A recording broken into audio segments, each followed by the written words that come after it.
I want you to think about this here. In your entire lifetime, how much money has gone through your hands? How much? Let me explain to you what I mean by this. Maybe you made $73,000 last year, 28 years old. And the first time you got a check was 14 years old, it was $100. Add that whole thing up. You'll come out with a number, $493,000 or $1.9 million or $6.3 million, depending on who it is watching this video. The question is this: how much is left in your wallet? Truly, what is in your wallet? Not what's in your wallet with capital choice. I'm talking like really, what's in your wallet? What do you have left? How much savings do you have left? And if you're not too happy with this question, it's very simple. The reason why you don't have a lot of money left is because you don't know how to play the money game. Simple as that. So today in this video, I'm going to cover with you 20 rules of money. These are rules of money that I followed, and it's obviously from a lot of mistakes I made, because there was a point in my life where I had made money and there was nothing left in my pocket. So I'm telling you from my experiences.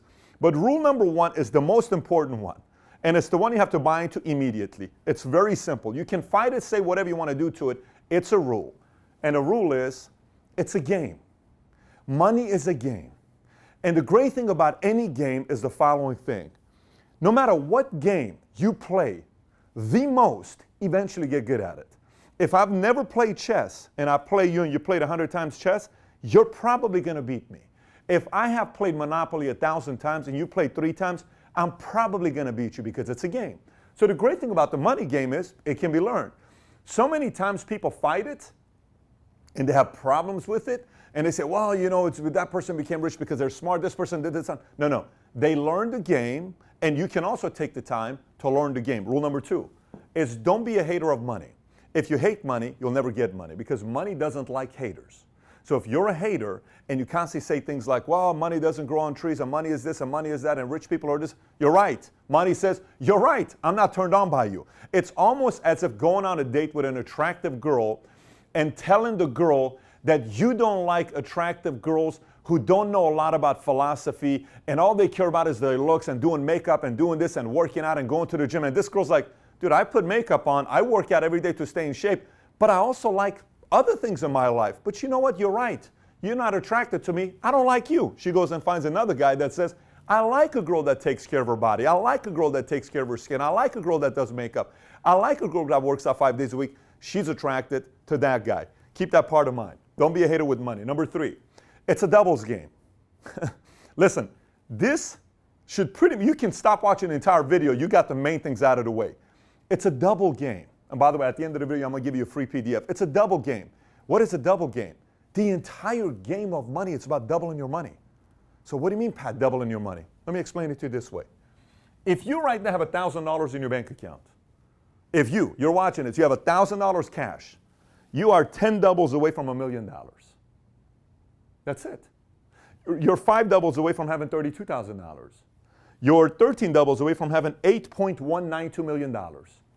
You're 14 doubles away from $16 million. It's a doubles game. So how soon can you double your money? That's truly the game. Can you take that $1,000 and double it to $2,000 in the next year? So the next thing is, now it's $2,000 you have an account. Now you are 9 steps away from $1 million. You may say, Pat, I already have $100,000 in my account. Well, guess what? You're 4 doubles, 3 doubles away from $1 million. All you got to, it's a doubles game. This is a piece of cake when you learn it's a doubles game. So the question then becomes what? How soon, this is the real game of doubles, it becomes 2 different things. Risk tolerance, because you got to know yourself when it comes to money.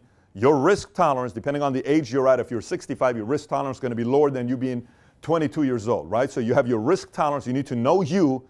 Then the other part is time horizon. What is your time horizon?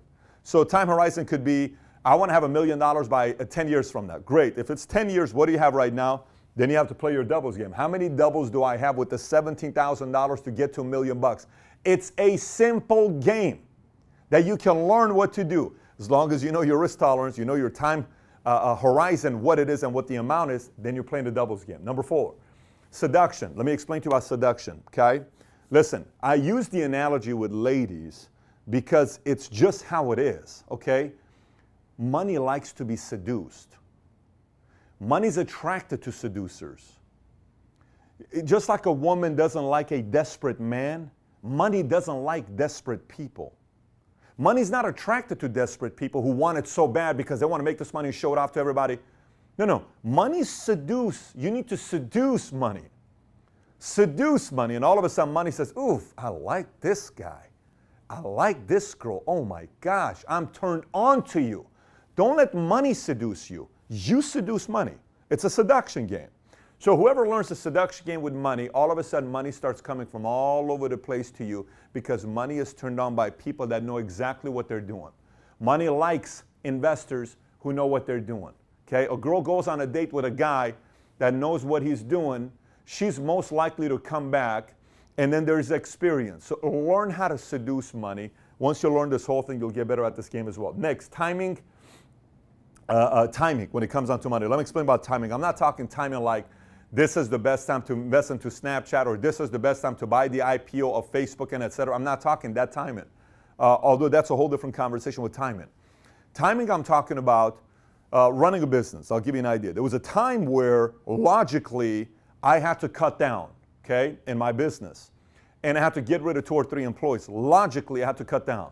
But I knew what I was getting ready to do, and I had access to all the information. I decided to double down, and that helped expand the business to new area, new territories.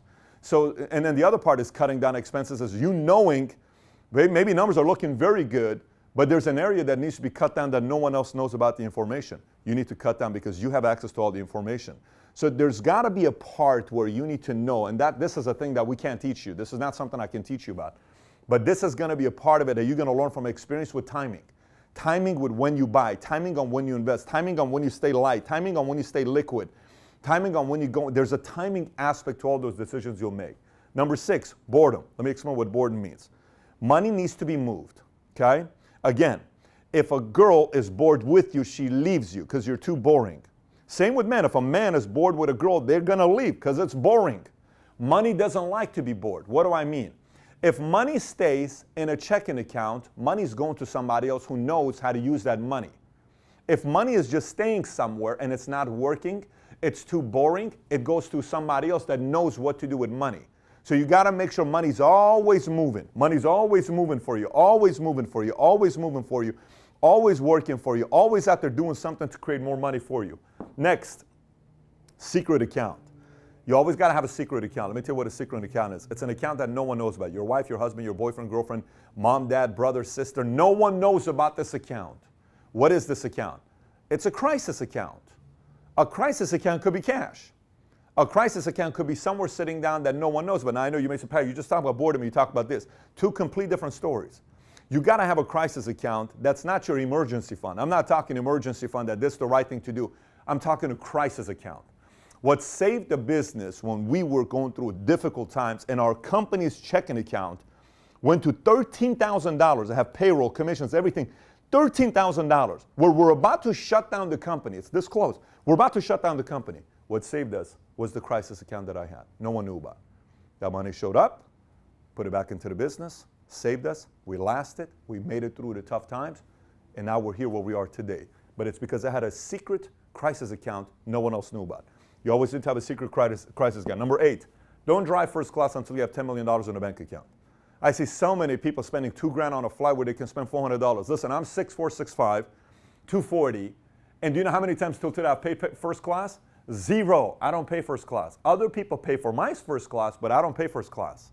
I've been paid first class. I've flown first class many, many times because I have the miles or people pay for my flight. I don't pay first class.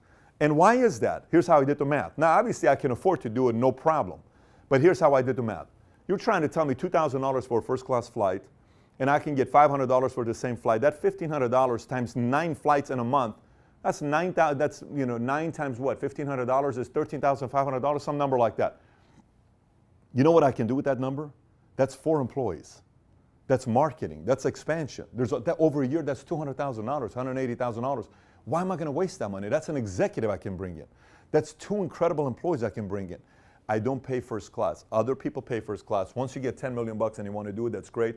At that point, you may want to get yourself a private jet, but don't fly first class. Next, comp plan. Let me explain to you what I mean by comp plan. So no matter what country you live in, okay, I get emails from 100 plus countries around the world, and Some of you guys and I talk through your communistic system, how you're upset, and you ask me what to do, and I tell you if it's not going to change, you have to leave. You have to leave a communistic regime you're a part of. Some of you are in socialistic places, France, taxes, Spain. You're upset with the taxes being at where it's at, and I tell you, if you don't see the horizon changing, you need to adjust. But regardless of where you're at, rule number one about your comp plan. Your comp plan of whatever country you live in is your taxes. Study how you get taxed because that's your comp plan. And let me explain to you why the comp plan in America does so well. A lot of people say things like this. They'll say, you know what? I can't believe the tax structure in America benefits business owners. And you know, why is it that they benefit business owners? Because business owners create jobs. If you created jobs, we'd give you a tax benefit. If there wasn't a tax benefit, an incentive for business owners, then who's going to create jobs for all these millions of people that need jobs? So you may say, well, Pat, if the incentives for business owners, shouldn't I be a business owner? Yes. Every single episode's about you becoming an entrepreneur. Yes, you ought to be a business owner. You ought to be an entrepreneur because it benefits you in your comp plan. It benefits you in your comp plan. And position yourself properly by knowing what your comp plan is. Rule number 10, end of the world mentality. Listen, CNN, MSNBC, Fox, Susie Orman, Dave Ramsey, whatever these names you want to go through, all of these names, put them all together. You know what they get paid to do?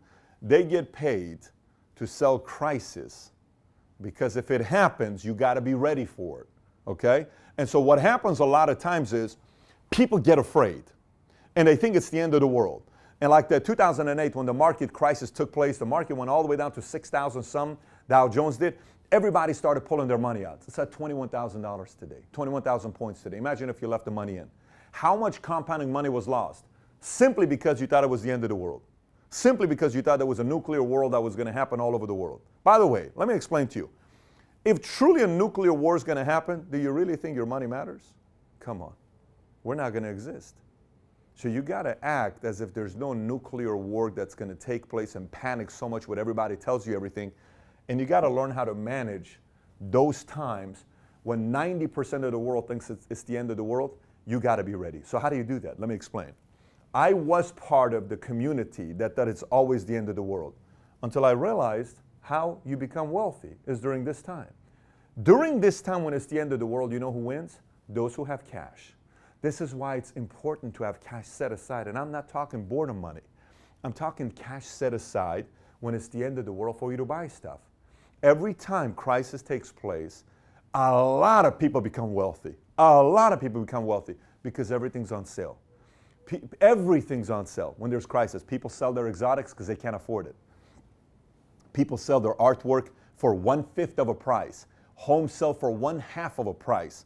Investments, all these things is for sale during the time when there's the end of the world type of mentality. So you got to have a strategy for this time. Some say market's about to tank again in the next 2-3 years. I don't know if it is going to tank in the next 2-3 years. Here's what I do know. It's going to tank in the next 20 years, and I'm ready for it. I have to be ready for it because there's going to be opportunities. You also got to be ready for it. Number 11, study your politicians, especially your president. Let me explain to you why. You got to know what your politician in your local community is going to do and what their philosophies are. Here's why you need to know their philosophies. If their philosophy is to do heavy-duty taxing on you, you need to adjust accordingly. If their philosophy is to cut down taxes, you need to adjust accordingly. People ask me, Pat, what am I going to do with Trump? Start a business. Taxes are being cut. Go make your millions of dollars the next 4 years. And if it's 8 years, go make your money. And adjust. Everything's about adjustment. But you can't not know what their philosophies are. You need to know the philosophies of the politicians in your community. Number 12, study smart investors, but don't be too religious about them. Like, for instance, you ought to read everything Warren Buffett's got. Read every single thing Warren Buffett's got. Every single thing. Read any of the books that he's got, go read them. Because what he's going to teach you is his way of thinking, his mindset. He's going to teach you the way he's thinking. Like some people said, why did Warren Buffett spend $35 million to buy silver 6 years ago? And why did he all of a sudden, why does he not do any technology and stays away with it? You know, and why does he? These are philosophies. The thing that you got to respect about Warren Buffett, when he says, I don't do technology, he didn't do technology. So he stuck to a philosophy long enough until it worked. Study smart investors. Number 13, play your game. Don't compare. Let me explain. This is extremely problematic to a lot of people because let's just say on this doubles game, you're here. And let's just say your cousin is here. Why are you comparing yourself to him? You need to play your doubles game. Let's say you're here. Let's say your best friend is here. It's not the same game. He's 4 doubles ahead of you. It's not the same game. You just got to make sure you play your game. You can't say, I'm going to play my game at the level of what the other guy's at, because when you do it that way, you make reckless decisions and you lose a double. You don't want to lose doubles. You want to gain doubles. I don't know, I hope I'm making sense to you. You don't want to go backwards, and anytime you focus on this guy, you sometimes go backwards. Focus on your game, focus on your strategies, focus on your time horizon, focus on your risk tolerance, and play according to that game. Your vision may not be to be a billionaire. Your vision may not be to go out there and do something very big. Your vision may not be to be a person that's got 150 million bucks. Your vision may not be to be a decamillionaire. Your vision may be, I want to one day have $2 million. That's all good. Play to that game and put a plan next to it. Play to that game, but don't constantly compare yourself to other people. Okay, next, index. A lot of people say, well, as long as you beat the index. Okay, as long as you beat the index. I am more concerned of beating my goals than I am about beating the index. I'm not worried about beating the index. I'm worried about beating my goals. What is my goal? What is the deadline? I want to beat that number because it's mine. That's what I'm committed to. What is my deadline? I'm committed to this. I'm not committed to the index. I'm committed to this. Maybe I need to do a lot more than what the index is doing, because this is why I'm in business. In business, I can control the amount of growth I'm going to have on my income. I can't control if I'm studying just the index and the index is going 11.9%. I beat it 2.3%, but that's going to take me a long time for me to get over here. No. Play your game. Beat your goals instead of trying to beat the index only. 15, befriend moneymakers. I'll tell you why befriend moneymakers that you trust. If you're around other people that know how to make money, you're going to make money, which is kind of how things work out. If you're around people that know how to make money, you're generally going to make money. If you're around people that don't even know how to make money or don't even make a lot of money, you're not going to make a lot of money. You know, so know who you're going into business with, know who you're doing things with. Sometimes things seem too sweet or sexy and all this stuff, but you don't know the person. I don't touch any of that stuff. It's important for me to know who I'm going to be doing business with. I hire very slowly, very slow. I fire very fast. The moment I'm done with somebody, boom, gone. 4 people we employ, fire in a day, no problem. I can't do this. The tolerance is not in the right place. We can't do this. We need to move on. But I hire slowly, especially the higher up it is. The more I travel with the person to get to know them. Same exact thing when it comes down to here. Whoever you're going to do business with, befriend them. Travel with them. If somebody's extremely wealthy, go to dinner with them. Get to know their wife. See how they're around their kids. Kind of see their standards of living. See their discipline. See their behavior. And then say, I like this person. I like what their friends say about him. I like how his cousin talks. I like how this is a person I can do money and business with. Number 16. Diversification is for absolute sissies, okay? So if you're a sissy and your risk tolerance is very low, it's okay. It's okay to be a sissy. A lot of people are sissies. But if you truly want to create wealth and you're wondering why in your lifetime you've worked for 17 years and you don't have a single penny and you've made $617,000, yet you only have $6,000 to show for, there's a problem there. There's a problem there. What is the problem? Diversification is a great concept to sell for these expert financial advisors that are playing every single thing safe and all these other things. Yes. Now, for those of you that are watching this and you're 73 years old, diversification may be good for you if you already have hit your goal of $6 million and you're where you're at. You're 62 years old. I respect the fact that you've already hit your numbers. That's solid. Risk tolerance lower, time horizon lower. Okay, you're playing a different game. I'm talking mainly for the people that are in the offensive mode of their lives, that you're trying to get here. Maybe you're around this market. I'm not talking to the people that are here.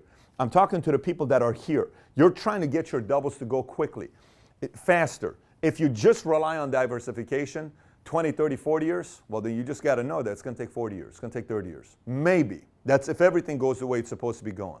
So I don't recommend just relying on diversification to take you to where you want to get to. 17. The game is about leverage. Everything is leverage. Now, let me explain what leverage means. I'm not saying leverage going to debt with everything. I'm not talking leverage like that. I'm talking leverage, period. What could leverage be? Leverage your business. How can you grow your business if you're running a business?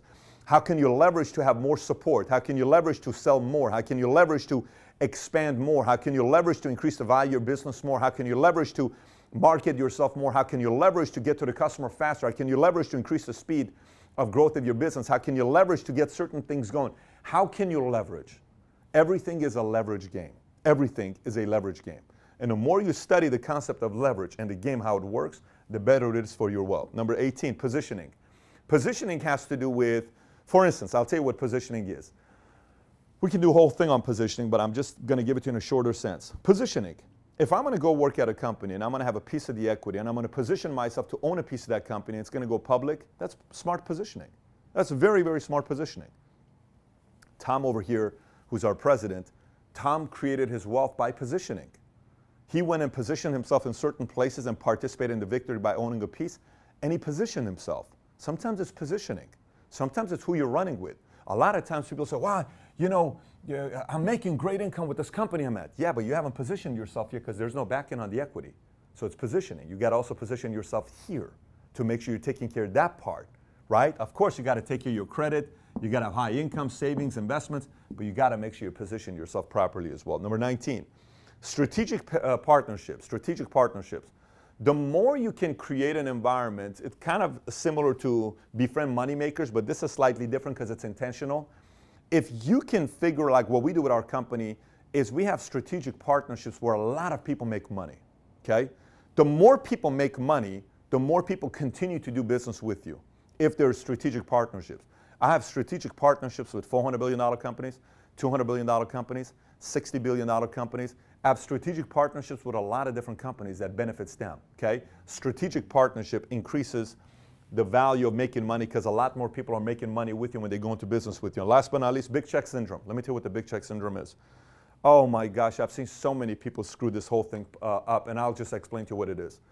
So for instance, say you are doing a real estate, hypothetically, okay?